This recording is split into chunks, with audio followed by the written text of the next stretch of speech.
Marvel Snap has been in beta for a few months now, and it finally released today, which means you can download it right now with my link. And it also reached early access on Steam. And don't worry if you have no idea what the game is, my goal today is to make this video a all-in-one ultimate beginner guide. Guaranteed by the end of the video you'll know exactly what to do and how to do it. First and foremost, I want to thank Marvel Snap for sponsoring this video. I was very excited to try this, and when the opportunity came knocking, hell yeah! I'm a huge Marvel fan, and when I heard this was made by a former game designer and the face of Hearthstone, I had to try it. Let's start off with a quick rundown of what the game is and how to play. And after that, I'm going to give you my top 10 tips I've gathered throughout my time playing. Marvel Snap is a 1v1 multiplayer collectible card game set in the multiverse. The goal of the game is to drop cards from your deck, which consists of 12 cards, into any of these 3 locations, and try to win those locations by having the most power at the end of the 6 turns. Whoever has won 2 out of the 3 locations will win the cubes at stake, which will help you progress in the game and unlock new shiny cards. It sounds simple enough, right? But these games are packed with action. All of your cards are different in their cost, the amount of power they provide,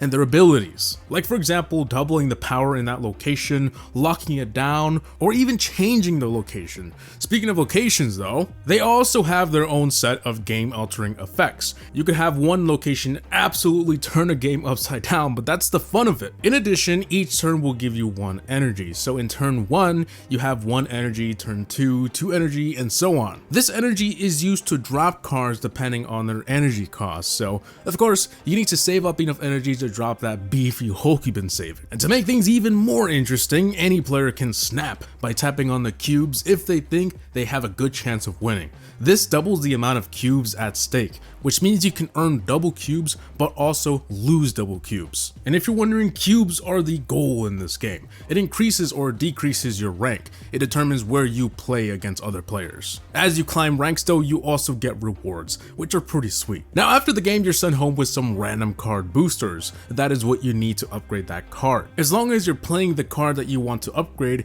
you'll get a chance to get boosters for that card at the end of the game. But you also need credits to upgrade cards, which can be obtained through many different means. There's a few more currencies that I highly recommend everyone to explore because you can get more cool things and new cards, enabling you to get good. But don't worry, I have some tips to help you actually win and never hear someone tell you it's a skill issue. If you think you'll lose, it's alright to retreat. We all been there. Not every game is gonna go the way you imagined, and you gotta suck it up and leave. Take the L. Retreating is especially important if the other player snaps and you doubt you'll even come close to winning that match. So just leave. It's way better to leave before the cubes at stake begin to increase and double over time. But if you retreat, you only lose the amount of cubes displayed at the top. It never feels bad either. When I retreat, it feels good actually. Like, whew, almost lost 8 cubes there. Balance your deck. If you're new to these kinds of games, it might seem like having a deck full of the strongest and baddest cards is optimal, but that's actually going to have a negative effect. First off, the amount of energy available to you increases per turn, which means the first few rounds you'll have a limited amount of energy to work with, and if you have a deck full of the most expensive cards you own, it'll be hard to get a solid ground at the beginning of the match. That is not good. Now, there are some cards that give you more energy or some location effects that give you energy, but it's important to not rely on these to carry you early in the match, because you never know what location will appear or what card you'll have in your hand. The second reason is there are some great cards that cost very little that can help you. For example, Rocket Raccoon will give you 2 extra power if your opponent drops a card at that location, all for 1 energy. Scarlet Witch will literally change the location for 2 energy. Mess with your opponent's deck with Korg. For 1 energy, he'll shuffle a rock for them. A rock! What are they gonna do with that? So yeah, back to what I said at the beginning, balancing your deck is very important. Don't just pick the strongest and most expensive cards you have. And also one more thing, don't forget to try different decks. Staying at one, you'll never learn what all the other cards do. So as you unlock new cards, why not give it a shot? Make new decks, go wild. Alright, this next tip is a little small, but use the undo button if you need to. It might not be super obvious, but yes, there's an undo button, and the way you access it, it's simply tapping on your energy and you'll see it right there. This can be useful if you drop multiple guards and don't want to drag them back to your hand, or maybe you just want to clear whatever you placed in that turn because I don't know, you forgot. I didn't know this was even a thing at first, and I hope a lot of you will find this useful. Reveal order. So you might have wondered whose card will be revealed first. Personally, I thought it was just random, but if you look around in the screen, you'll notice one thing. The person with the glowing name is the one who's gonna reveal first. This is super important in deciding what to play sometimes. This is decided based on who's winning the most locations, and if both players are at a tie, it'll be a 50-50 chance of who reveals first. I definitely wish I knew this when I started playing. Ties. Okay, so how do you know who gets the location when both of you have the same exact power? I had the same question when I started playing, and it's fairly simple. The game analyzes the other locations to see who has the most power. So if you have the most power, you win the location that's tied. And it's good to know this early on because ties happen more often than you think. So it's good to know.